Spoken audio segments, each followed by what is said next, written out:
Morning. ગઈકાલે આપણે નિયમિત વર્તુળમય ગતિ ઉપર ચર્ચા કરી હતી. એના ઉપર આધારિત એક ક્વેશ્ચન પણ સોલ્વ કર્યો હતો. AR, AT અને ANET વિશેનો સંબંધ પણ તમે જાણો જ છો. તો આજે આપણે એના પર જ એક્ઝામ્પલ આગળ સોલ્વ કરીશું. તો ચાલો મિત્રો સ્ટાર્ટ કરીએ. એક્ઝામ્પલ નંબર 2 તમે જોઈ શકો છો તમારી સ્ક્રીન પર. આપણને કીધું છે કે ઓમેગા બરાબર 2t + 1 છે અને ત્રિજ્યા r બરાબર 2 મીટર હોય તો AR અને ANET વચ્ચેનો ખૂણો 37 ડિગ્રી થાય ત્યારનો સમય શોધવાનો કીધો છે. બરાબર છે? તો ચાલો શરૂ કરીએ. આપણને આપેલી માહિતી પરથી સૌથી પહેલા તો તમે વિચારો કે આપેલા વર્તુળ પર આપણે અહીંયા જો વિચારીએ તો એમ કહી શકીએ કે આ વર્તુળ પર અહીંયા છે કેન્દ્ર અને આ રીતે આપણી પાસે સ્પર્શકની દિશાનો પ્રવેગ થઈ જશે જેને આપણે AT કહીશું. આ દિશામાં આપણને બીજો પ્રવેગ મળશે જેને આપણે AR કહીશું, ત્રિજ્યાવર્તી પ્રવેગ, પેલો સ્પર્શીય પ્રવેગ. હવે બોલો આના પરથી તમે સીધે સીધું વિચારી શકો કે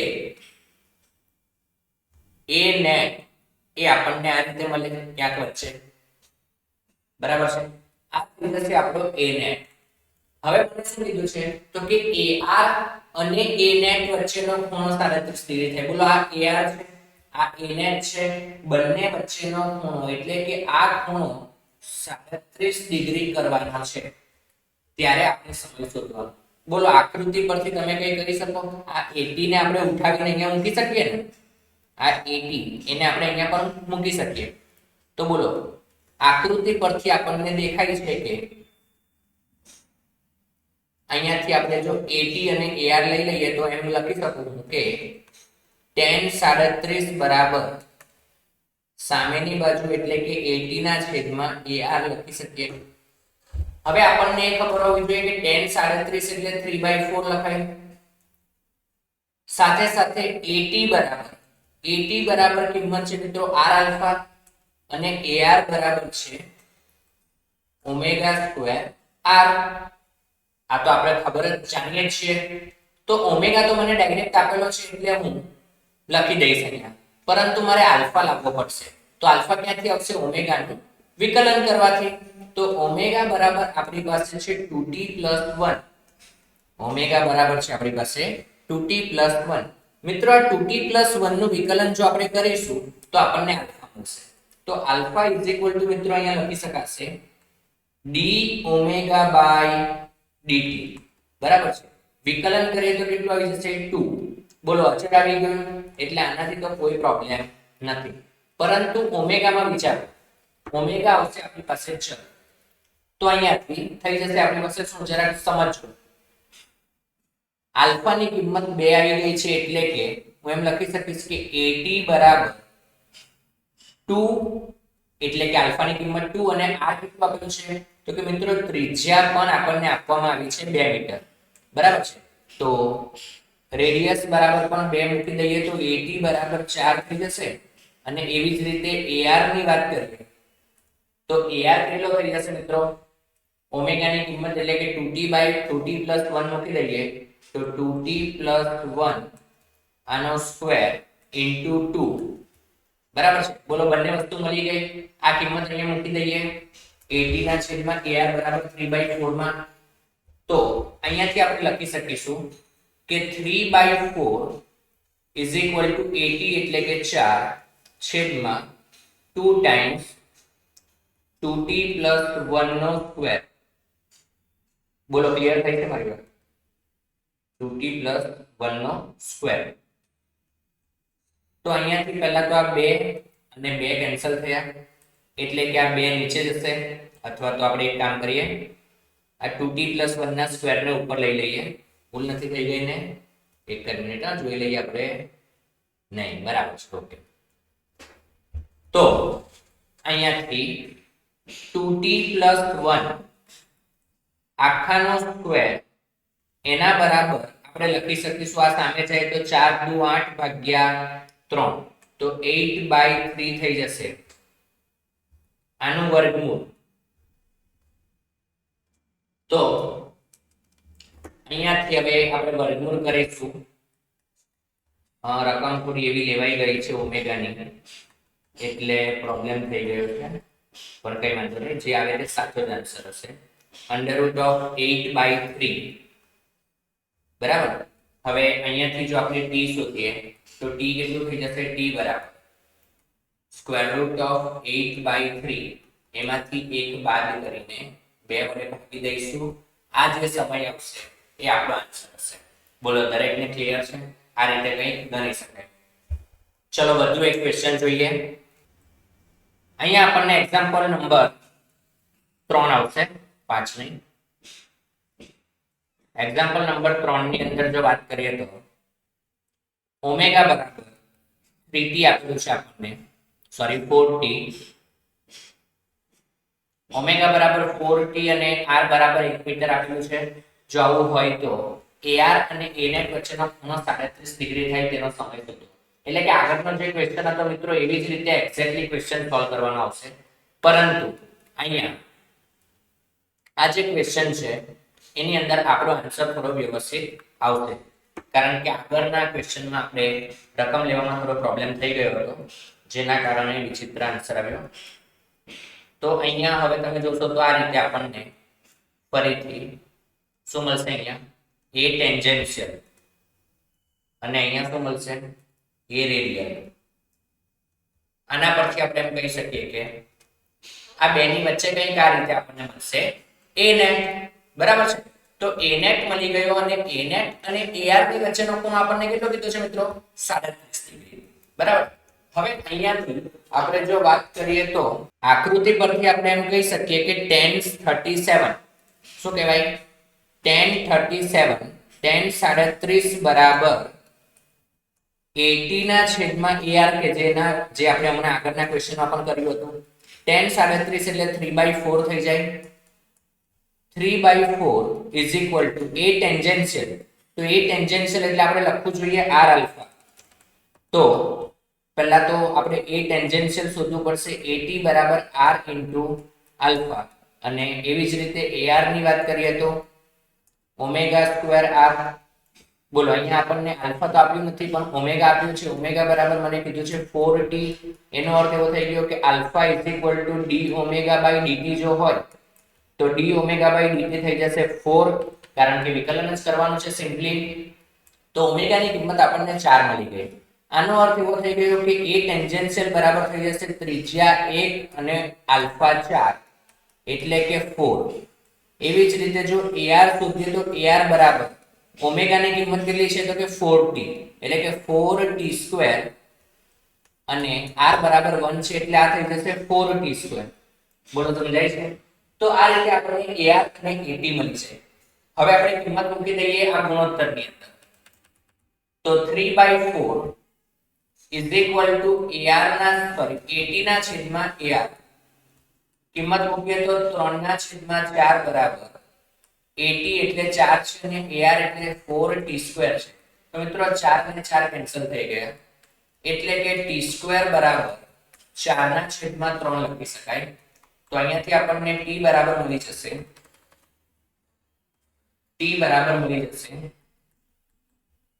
(2/√3 સેકન્ડ. બોલો, એકદમ ઈઝી એક્ઝામ્પલ છે. આ રીતે આપણને બીજા ક્વેશ્ચન પણ પૂછે તો પણ આપણે ગણી શકીએ, બરાબર ને? ચાલો જોઈએ આગળ. હવે એક્ઝામ્પલ નંબર 4 ની અંદર આપણને આલ્ફાની કિંમત આપી દીધી છે, સમય આપી દીધો છે અને ખૂણો પૂછી લીધો છે. એટલે કે અત્યાર સુધી આપણે જે બે ક્વેશ્ચન સોલ્વ કર્યા ને મિત્રો, એના કરતા ઊંધો ક્વેશ્ચન આપણને આપ્યો છે. અત્યાર સુધી આપણને શું આપતા? ઓમેગા આપતા અને ખૂણો આપી દેતા, એના પરથી સમય પૂછતા. હવે મને સમય આપી દીધો છે અને ખૂણો પૂછવામાં આવ્યો છે. તો ચાલો જોઈએ આ પ્રકારનો ક્વેશ્ચન કેવી રીતે સોલ્વ થશે. ગણવાની પેટર્ન તો સેમ જ છે, ખાલી જે શોધવાનું છે એ વસ્તુ બદલાઈ ગઈ છે, બરાબર છે? તો ચાલો જોઈએ. તો અહીંયા સૌથી પહેલા તો આપણે આ સર્કલ એક લઈ લઈએ.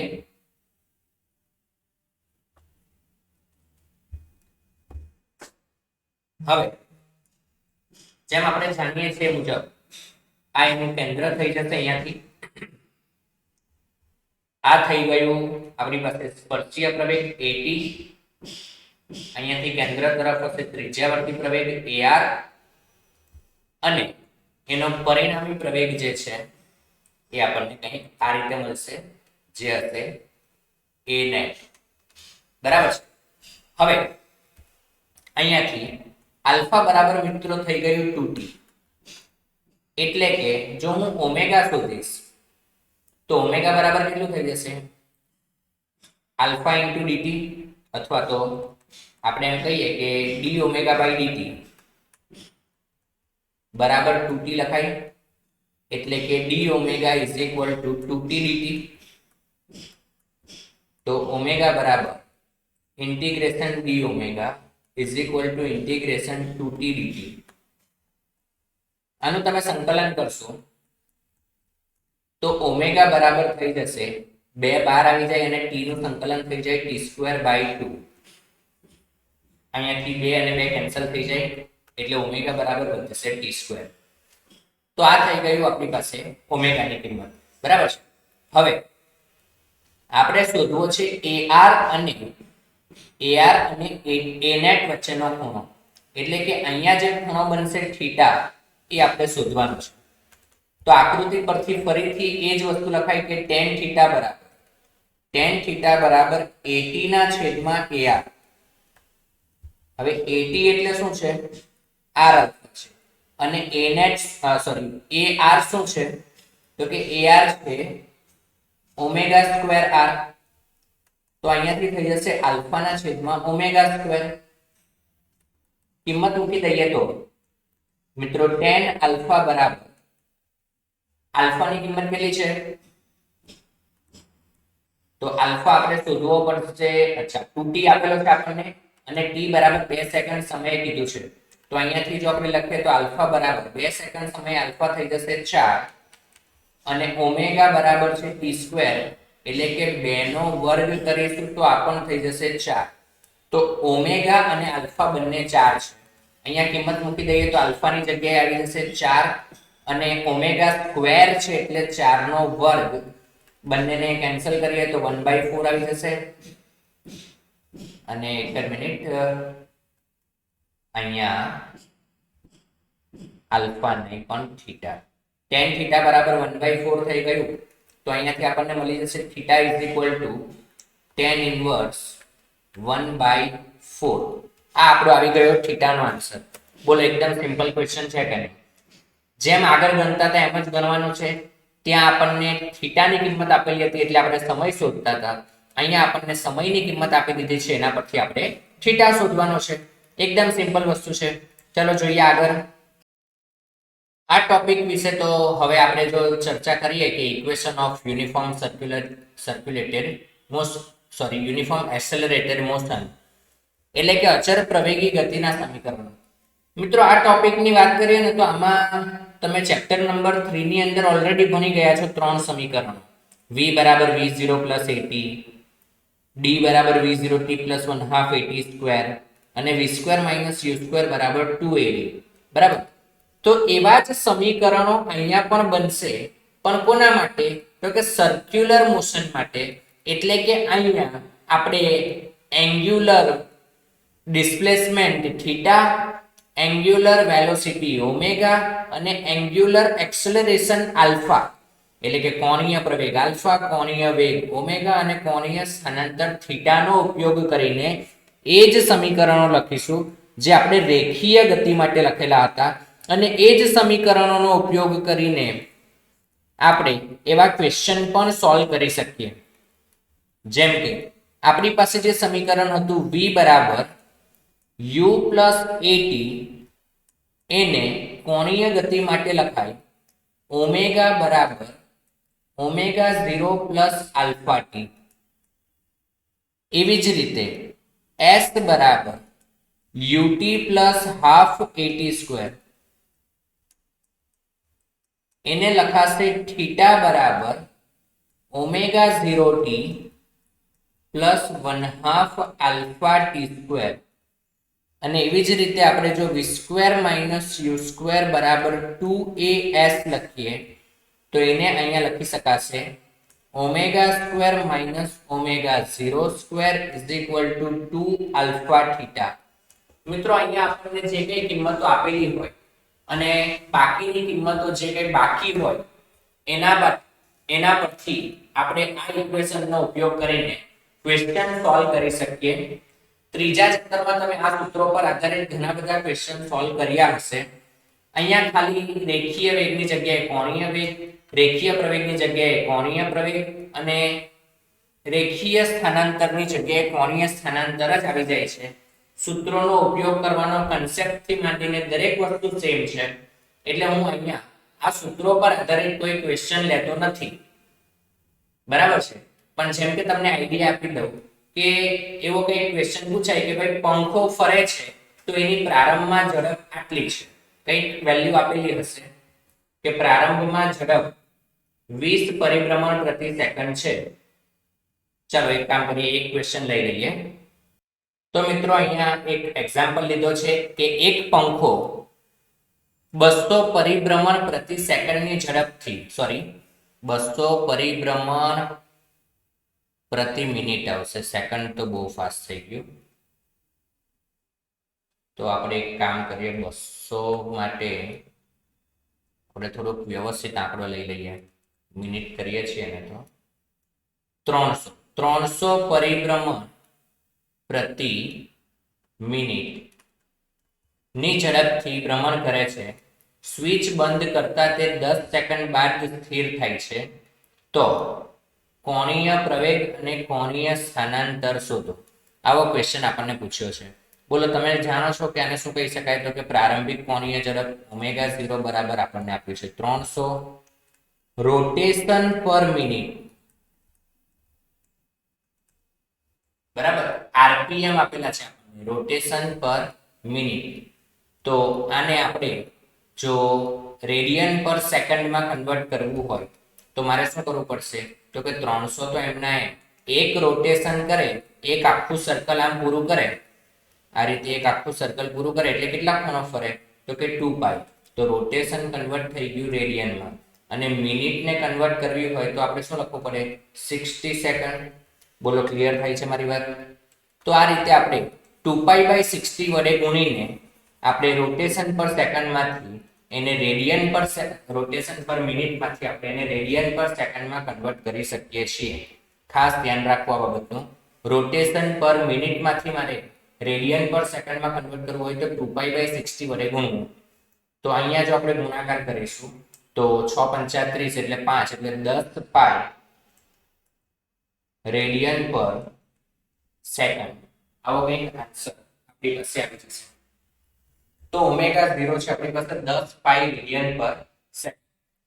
બીજું શું આપ્યું છે આપણને? તો કે સમય આપ્યો છે t બરાબર 10 સેકન્ડ અને અંતિમમાં સ્થિર થઈ જાય છે એટલે 0. રેડિયન પર સેકન્ડ ગણો, રોટેશન પર સેકન્ડ ગણો, 0 થી ગુણીશું તો 0 થઈ જશે, બરાબર છે. હવે મારે શોધવું છે કોણીય પ્રવેગ અને કોણીય સ્થાનાંતર. બોલ હવે આના પરથી તમે કન્સેપ્ટ વિચારો કે મને એક તો આલ્ફા જોઈએ છે અને બીજું જોઈએ છે થીટા. તો આલ્ફા કેવી રીતે મળશે? તો ઓમેગા છે, ઓમેગા 0 છે, t છે તો આલ્ફા મળી જાય. પહેલું જ ઇક્વેશન યુઝ કરીએ, omega omega 0 plus alpha t. અહીંયાથી અંતિમ 0 છે, પ્રારંભિક છે 10π માઈનસ અથવા તો પ્લસ આલ્ફા અને સમય કેટલો લઈશું આપણે? 10. તો અહીંયાથી 10 આલ્ફા બરાબર 10π એટલે માઈનસ 10π એટલે કે આલ્ફા બરાબર -π રેડિયન પર સેકન્ડ સ્ક્વેર. એટલે કે પ્રતિ પ્રવેગી ગતિ છે એવું દર્શાવે, કારણ કે આપણો આન્સર કેવો આવી ગયો મિત્રો? માઈનસમાં આવી ગયો. તો આલ્ફા આપણને મળી ગયું. મારે થીટા પણ શોધવું છે. તો હવે આપણે ત્રીજું ઇક્વેશન વાપરીએ. એક આ આવી ગયું અને બીજું ત્રીજું equation omega square minus omega 0 square is equal to 2 alpha theta. તો અહીંયાથી કિંમત મૂકીએ તો ઓમેગા ની કિંમત છે 0 નો વર્ગ માઈનસ ઓમેગા 0 એ કેટલું છે? તો કે 10π. 10π નો square is equal to 2. Alpha ની કિંમત છે મિત્રો -π અને થીટા. તો અહીંયાથી -100π square is equal to -2 pi theta. તો અહીંયાથી બંને બાજુથી માઈનસ માઈનસ કેન્સલ થશે, 2 એટલે 50 આવી જાય અને 1 પાઈ કેન્સલ.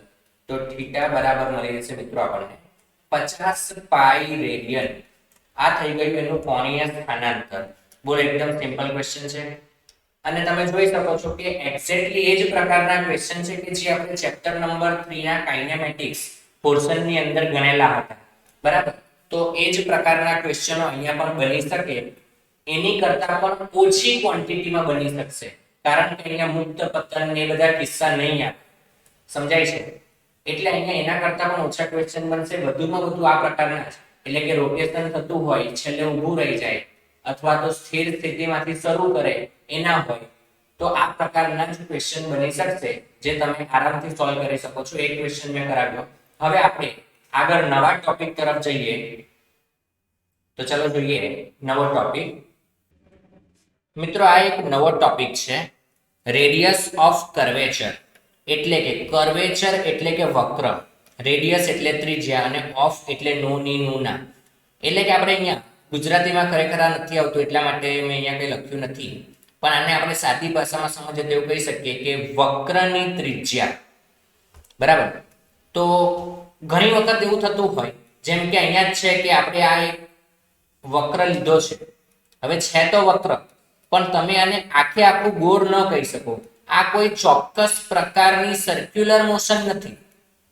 આ કોઈ ચોક્કસ પ્રકારની સર્ક્યુલર મોશન નથી. એટલે કે આને હું કોઈ ચોક્કસ વર્તુળ ન કહી શકું, કેમ કે અહીંયા કંઈક અલગ હશે, આ બાજુ કંઈક અલગ હશે, અહીંયા કંઈક અલગ હશે. એટલે કે દરેકે દરેક જગ્યાએ એ અલગ અલગ વર્તુળનો ભાગ હોઈ શકે છે. તો આની અંદર મારે જો ચોક્કસ જગ્યાએ ત્રિજ્યા શોધવી હોય તો શું કરવાનું? જેમ કે હું આ પર્ટિક્યુલર કોઈ પોઈન્ટની વાત કરું છું, તો હું અહીંયા શું કરીશ? તો કે અહીંયા હું સૌથી પહેલા તો એનો આ રીતે કઈ વેગ હશે, અહીંયા એની સ્પીડ છે v, અને વક્રને લંબ રૂપે એના ઉપર આ રીતે કેન્દ્રગામી પ્રવેગ લાગતો હશે, જેને આપણે ar વડે દર્શાવીશું, a રેડિયલ. હવે અહીંયા જે આ ભાગ છે એને આપણે એમ કહીએ કે ભાઈ આ વક્ર એ કોઈ અહીંયા આ રીતે સર્કલ બનતું હશે એનો ભાગ હશે. આ પ્રકારના કોઈક વર્તુળનો ભાગ એ આ ભાગ હશે. બરાબર? આપણે એવું વિચારવાનું છે કે નાના નાના ટુકડાઓ, હવે કોઈ ચોક્કસ નાનો ટુકડો લઈશ તો એ તો કોઈક વર્તુળનો ભાગ બનવાનો. સમજાય છે તમને મારી વાત? હું આખા વક્રની વાત નથી કરતો, પણ વક્ર પર રહેલો કોઈક નાનકડો ભાગ એ તો કોઈક વક્રનો, કોઈક સર્કલનો ભાગ હશે, કોઈક વર્તુળનો.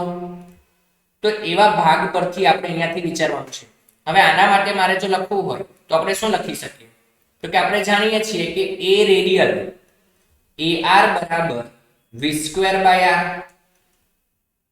ar બરાબર v²/r. તો અહીંયાથી આપણે જો r ને કરતા બનાવીએ તો અહીંયાથી આપણે લખી શકીએ કે v²/ar. મિત્રો, અહીંયા આપણને જે r મળે છે એ r જ આ ચોક્કસ પ્રકારની રેડિયસ ઓફ કર્વેચર છે. આમ જોવા જઈએ ને તો એકદમ સિમ્પલ ટોપિક છે. જે અગાઉ શીખી ગયા એની એ જ વાત ફરી ફરીને આવ્યા કરે છે. ધારો કે હું આ પોઈન્ટની વાત નથી કરતો, હું અહીંયાના કોઈક પોઈન્ટની વાત કરું છું. જેમ કે આ પોઈન્ટ હું લઈ લઉં તો આ પોઈન્ટ પર શું થઈ જશે? તો કે આ પોઈન્ટ પર જો હું સ્પર્શક બનાવું તો એક સ્પર્શક આ રીતે v વેગ ધરાવતો હશે અને એનો પ્રવેગની વાત કરીએ તો પ્રવેગ કંઈક આ રીતે હશે કેન્દ્ર તરફ, જેને આપણે ar વડે દર્શાવીશું. અને આને કઈક વર્તુળનો ભાગ વિચારીએ તો આનું વર્તુળ ક્યાંક આ રીતે બનતું હશે. હું વ્યવસ્થિત વર્તુળ નથી બનાવી શકતો, પણ આપણે વિચારવાનું છે કે વર્તુળ જ છે. બરાબર છે? ચોક્કસ ત્રિજ્યાનું વર્તુળ છે એવું માનીશું.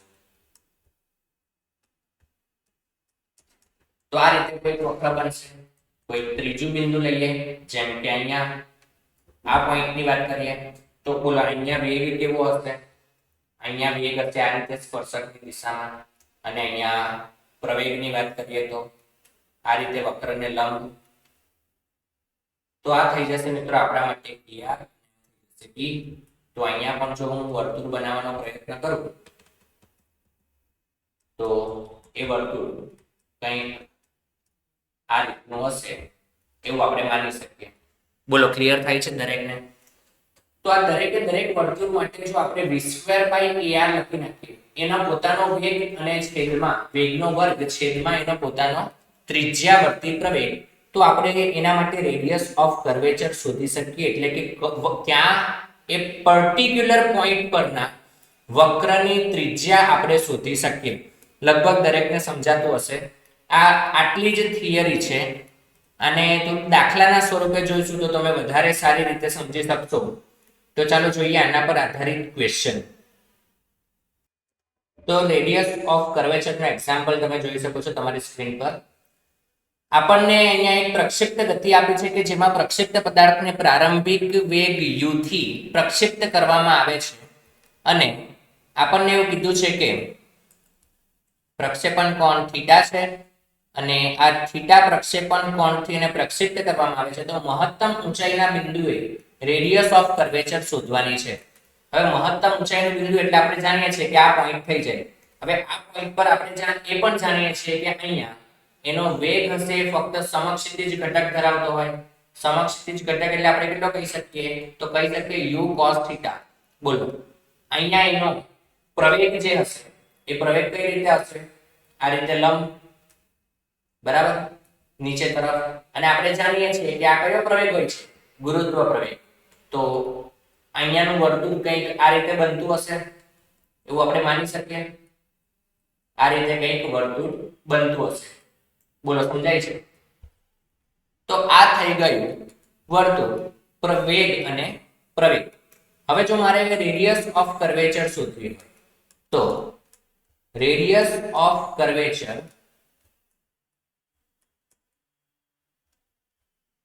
r બરાબર v²/ar. ખરેખર જોઈએ ને તો આને ar કરતા આપણે જો a પરપેન્ડિક્યુલર એટલે કે લંબ લખીએ ને તો વધુ સારું કહેવાય. કારણ કે વેગ આ કેવું હશે તો કે હંમેશા લંબ હશે. વર્તુળ તો આપણે બનાવીએ છીએ પણ વક્રનો જે પોઈન્ટ હોય એને હંમેશા લંબ હશે. બોલો સમજાય છે?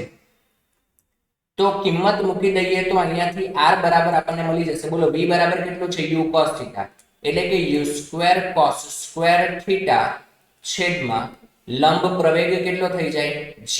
તો મિત્રો આ જ આપણે આ ક્વેશ્ચનનો આન્સર છે રેડિયસ ઓફ કર્વેચર માટે. બોલો એકદમ સિમ્પલ ક્વેશ્ચન છે. ચલો વધુ એક ક્વેશ્ચન જોઈએ કેવી રીતે સોલ્વ થાય. તો બીજો એક એક્ઝામ્પલ તમે જોઈ શકો છો. આપણને ફરીથી પ્રક્ષિપ્ત ગતિનો જ ક્વેશ્ચન આપ્યો છે. u પ્રારંભિક વેગ છે, થીટા પ્રક્ષેપણ કોણ છે, p બિંદુએ એનો વેગ u થી બદલાઈને v જેટલો થઈ જાય છે જે સમક્ષિતિજ સાથે આલ્ફા માપનો ખૂણો બનાવે છે. અને આપણને એવું કીધું છે કે આકૃતિમાં દર્શાવેલ ગતિપથ એટલે કે પ્રક્ષિપ્ત ગતિના ગતિપથ માટે p બિંદુએ રેડિયસ ઓફ કર્વેચર શોધો. તો મિત્રો વેગનું તો મૂલ્ય આપણને v આપી દીધું છે, પરંતુ અહીંયા જો તમે વિચારશો તો ખરેખર આ જગ્યાએ પ્રવેગ કયો લાગતો હશે? તો કે ગુરુત્વ પ્રવેગ લાગતો હોય નીચે તરફ, બરાબર ને? પરંતુ આપણે કયો લેવાનો હોય? તો કે આપણે લેવાનો હોય વેગને લંબ ઘટક, બરાબર છે ને?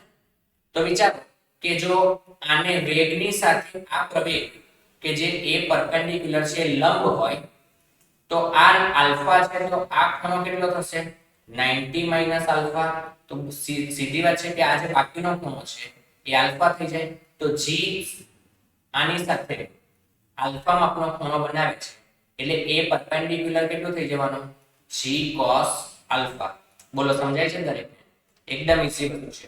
તો ફરીથી આપણે લખી શકીએ કે રેડિયસ ઓફ કર્વેચર